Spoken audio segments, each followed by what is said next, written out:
स्वागत है आपको हमारे एच के स्टूडियो में। हम एच के स्टूडियो फैमिली की तरफ से आपको अपने चैनल पर दिल से वेलकम करते हैं। अहाना की आंखों के सामने अंधेरा छाया हुआ था। जेल की सलाखों के पीछे वो न केवल कैद थी, बल्कि विश्वासघात, षड्यंत्र और नफरत की जंजीरों में भी जकड़ी जा चुकी थी। दुर्गा देवी पर जानलेवा हमले का आरोप उस पर मढ़ दिया गया था, जबकि उसके दिल में किसी के लिए कोई बुराई नहीं थी। जेल की ठंडी दीवारें और उसकी आंखों से बहते आंसू दोनों ही उसकी बेगुनाही की गवाही दे रहे थे। वो बार बार सोचती, आखिर मैंने किया ही क्या है? ये सब क्यों हो रहा है मेरे साथ? लेकिन उसके सवालों का जवाब जेल की दीवारों से टकराकर लौट आता। उधर अर्जुन बेचैन था। अहाना की गिरफ्तारी के बाद से उसने चैन की सांस नहीं ली थी।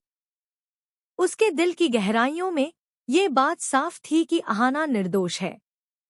वह जानता था कि पर्दे के पीछे कोई बड़ा खेल चल रहा है। उसके शक की सुई सीधी जाकर ठहरती थी बड़ी बुआ पर। वह जानता था कि बड़ी बुआ और उनका बेटा कुछ ना कुछ छिपा रहे हैं, लेकिन सबूत के बिना किसी पर उंगली उठाना बेकार था। इसलिए उसने खुद को एक मिशन पर लगा दिया, सच की खोज में। एक रात, जब सारे घरवाले सो चुके थे, अर्जुन चुपचाप बड़ी बुआ के कमरे के पास जाकर छिप गया। तभी उसने देखा कि बड़ी बुआ और उनका बेटा धीमी आवाज में बात कर रहे थे। अब अहाना हमेशा के लिए उस जेल में सड़ती रहेगी, बुआ जी बोली। उनका बेटा मुस्कुराते हुए बोला, और हम इस घर की सारी संपत्ति अपने नाम कर लेंगे। अर्जुन के रोंगटे खड़े हो गए। उसने मोबाइल निकालकर उनकी पूरी बातचीत रिकॉर्ड कर ली।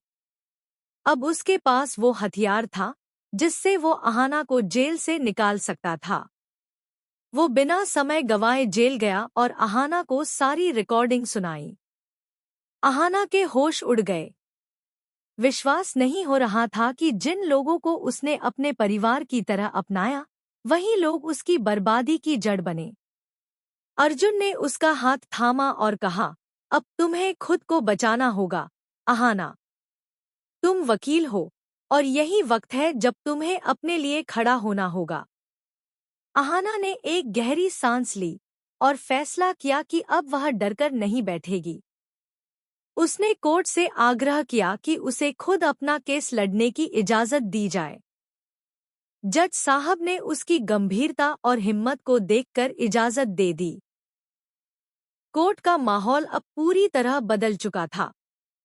एक कैदी अब वकील बन चुकी थी, और उसका इरादा था अपने सम्मान और सच्चाई को जीत दिलाने का। सुनवाई के दिन कोर्ट खचाखच भरा हुआ था। हर कोई जानना चाहता था कि जेल में बैठी एक लड़की कैसे खुद को निर्दोष साबित करेगी। जज की नजरों में अब एक अलग सी चमक थी। वो देखना चाहते थे कि क्या अहाना सच में वो कर पाएगी जो उसने ठाना है।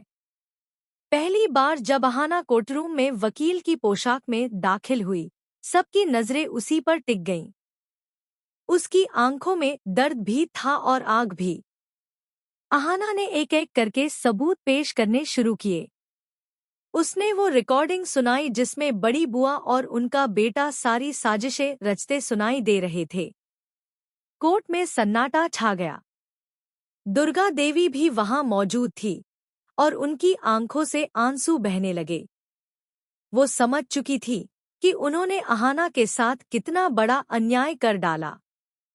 अहाना ने पलटकर उनकी ओर नहीं देखा, क्योंकि आज वो सिर्फ जज को देख रही थी, वो इंसान जो उसके जीवन का फैसला करने वाला था।